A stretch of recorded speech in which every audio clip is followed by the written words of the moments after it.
গতকালকে একজন হাওড়া জেলা থেকে ফোন করে বলছে, হুজুর আব্বাস সিদ্দিকী সাহেব তো প্রথম থেকে আপনার কি বলে ওয়াকফ নিয়ে লড়ছে। আমি বললাম, শোন, আব্বাস সিদ্দিকী আমার হাঁটুর বয়সী, আর তুই আমার মনে হয় পায়ের বয়সী হতে পারিস। শুনে রেখে দাও,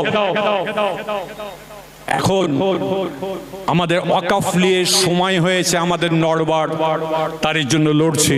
কথা ঠিক না ভুল বাপ?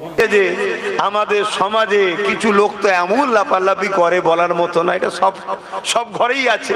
আমি শুধু বলছি না যে আমার বা অন্য করে বলছি না, সব ঘরেই আছে। যেমন এই আজকে সবাই আমরা ওয়াকফে পেরেশান, তাই তো নাকি? বিগত 10 বছর ধরে আমি ওয়াকফে আন্দোলন করছি, চিল্লাচ্ছি, ঠিক বলছি না ভুল বলছি?